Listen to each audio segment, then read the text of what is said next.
Greetings, YouTube. Over on the Big Purple recently, someone started a conversation about aquatic technology, specifically the their acquisition of metal, because it's very difficult to produce metal items when you live in an aquatic environment, which is true.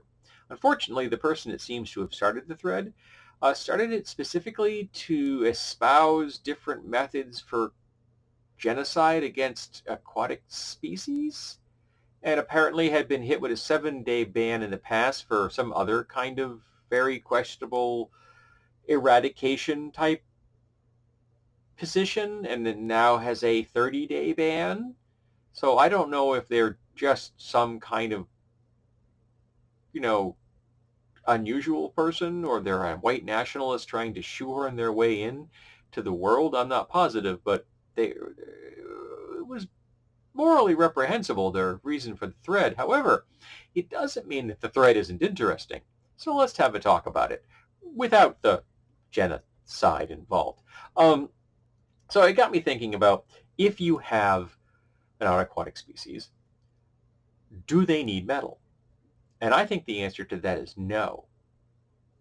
Um, Pressure flaking, which is the production of like flint knapping, actually is easier to do underwater than it is up here out in the air. Pressure flaking actually is more efficient underwater. Um, so making stone tools would be a viable option. And it's important to remember that when you are in an aquatic environment, the most efficient form of attack when it comes to an artificial weapon as opposed to a body part is a thrust. Punk, spears, tridents. Those are the most efficient weapons. If you cannot swing a slashing or bludgeoning weapon efficiently underwater, there's too much drag. Of course, this does mean if you have access to magic that lets you do that, that could be really catch somebody off guard.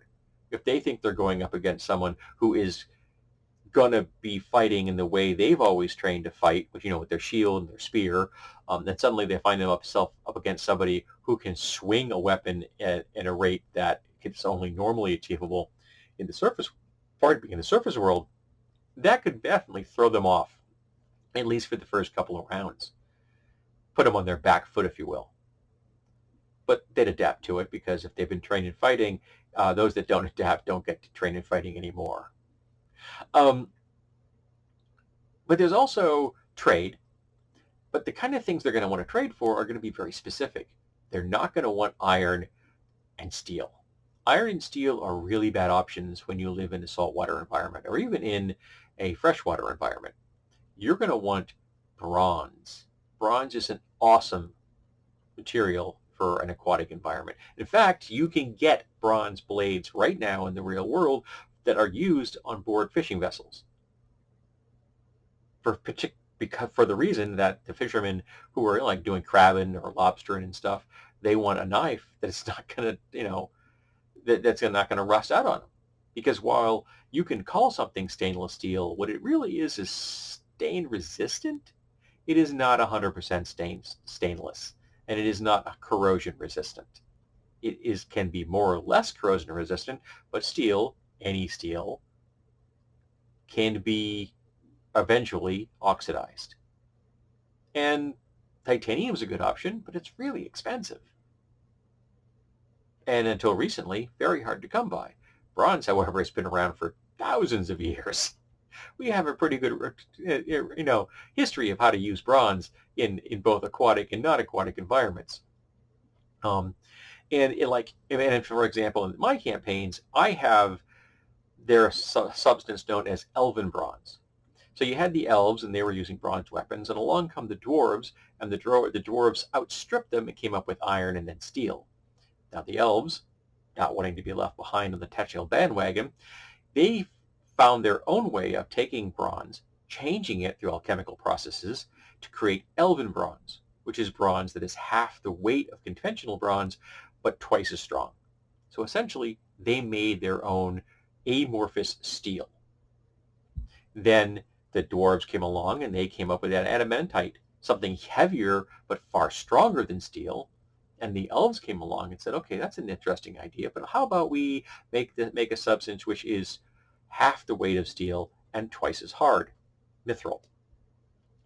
Or maybe you just want to call it titanium, I'm not sure. But I always like the whole true idea of true steel, true silver, I kind of like that thing.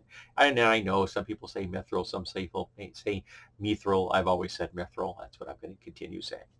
Um, so the elves kept mixing up the process to come up with their own thing. So they use elven bronze as their day-to-day materials for their most of the stuff that an elf needs metal for, and for the special stuff they use mithril. But also, I have always allowed the ironwood spell, which is traditionally a spell you cast on wooden objects to make them as strong as iron, to be applicable to anything which is a naturally occurring material which isn't metallic. So you could cast it on stone or bone or claws and have it be as strong as steel. So you could use that kind of magic in an aquatic environment to turn that stone tool into something as good as steel and completely resistant to being in a saltwater environment. You can also have different ways of doing things. For example, say kelp armor that takes the same slot that padded armor does. Because I go padded leather, and I don't have studded, because studded leather is a fantasy thing we don't need. Padded armor was really good armor. Leather armor, which is essentially almost plastic fiberglass in its structure. It's thick, rigid, durable stuff. It is very much like plastic. Carboli is very much like plastic. Boiled leather is like that. So I don't use studded leather. I go padded leather, and then you start getting into the metal stuff.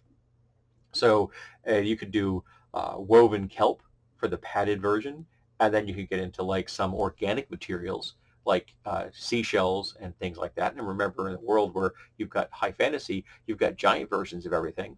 So that means you've got giant access to giant versions of shells and both of the mollusk variety, but also of also snail shells, which are obviously another type of mollusk, but a different shape. And there's bone from any number of creatures, both real world, prehistoric, or fantasy, all of which could be magic to become more durable and not going to be prone to being affected by the underwater environment. So there's a lot of good role-playing trade going on, because they're definitely going to want to get their hands on elven bronze and mithril. So that means the elves may have a much better means of getting trade bargains with the aquatic races than the other folks do. And remember, there is, in fact, lineage of aquatic elves. So they're going to have the inside scoop. They're going to be the people wheeling, dealing, getting the best deals from their surface brethren to get that disseminated amongst the other species beneath the waves. So I think that there is definitely a need and a prestige for metal amongst the aquatic races, but there's lots of good options. So those that don't have access to it are not going to be so behind the curve that they're not going to be like, cavemen in comparison to Europeans. They have a much different way of looking at the world. Also, I'm a big proponent of biotechnology, and I've often had elves be on the surface doing it, and I have the elves under the surface do the same thing. They biologically engineer things to suit their needs. They biological engineer homes and armor and clothing and weapons and transportation,